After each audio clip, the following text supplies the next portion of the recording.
Box office దగ్గర pre Covid టైంలో flops లో ఉన్నప్పటికీ కూడా మజిలీ, లవ్ స్టోరీ లాంటి బ్లాక్ బస్టర్స్ ను సొంతం చేసుకుని దుమ్ము లేపిన నాగ చైతన్య తర్వాత మల్టీ స్టారర్స్ వెంకీమామ, బంగారాజు లాంటి సినిమాలతో కూడా జోరు చూపించాడు. కానీ తర్వాత చేసిన కస్టడీ అలాగే థ్యాంక్ యూ సినిమాలు రెండు కూడా 2022-23 ఇయర్స్ లో కంటిన్యూగా రిలీజ్ అయ్యి అట్టర్ ఫ్లాప్ రిజల్ట్ లను సొంతం చేసుకున్న తర్వాత బాక్సాఫీస్ దగ్గర ఇప్పుడు తన కెరీర్ లోనే హైయెస్ట్ బడ్జెట్ తో రూపొందిన తండేల్ సినిమాతో ప్రేక్షకుల ముందుకు రీసెంట్ గా రాగా మంచి రెస్పాన్స్ ను సొంతం చేసుకుని దూసుకుపోతున్న ఈ సినిమా బాక్సాఫీస్ దగ్గర కలెక్షన్ల పరంగా కూడా కెరీర్ బెస్ట్ ఓపెనింగ్ దిశగా దూసుకుపోతూ ఉండటం విశేషమని చెప్పాలి. కాగా నాగ చైతన్య నటించిన సినిమాలలో సోలో హీరోగా 2022లో వచ్చిన లవ్ స్టోరీ తర్వాత ఇప్పుడు మళ్లీ బాక్సాఫీస్ దగ్గర హౌస్ఫుల్ బోర్డ్స్ తో ఓపెన్ అయింది Thandel cinema. Love story cinema మొదటి రోజు సాలిడ్ ఓపెనింగ్స్ ని సొంతం చేసుకున్న తర్వాత చేసిన రెండు సినిమాలు ఆఫ్ బీట్ మూవీస్ అవ్వడం తొలి రోజు ఓపెనింగ్స్ పరంగా తీవ్రంగా నిరాశపరచడంతో హౌస్ఫుల్ బోర్డ్స్ చాలా లిమిటెడ్ గా పడ్డాయి ఆ రెండు సినిమాలకు కూడా. కానీ వాటితో పోల్చుకుంటే ఇప్పుడు నార్మల్ అన్ సీజన్ లో రిలీజ్ అయిన తండేల్ మూవీ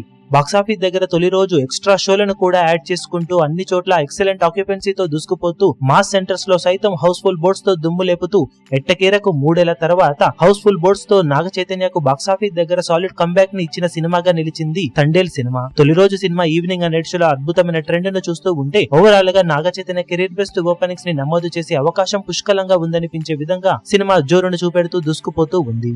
ఈ వీడియో మీకు నచ్చినట్లయితే లైక్ చేయండి, షేర్ చేయండి, ఛానల్ ను సబ్స్క్రైబ్ చేయడం మాత్రం మరవకండి. ఏ చిన్న అప్డేట్ ను మిస్ అవ్వకూడదు అనుకుంటే బెల్ ఐకాన్ ను ప్రెస్ చేయండి.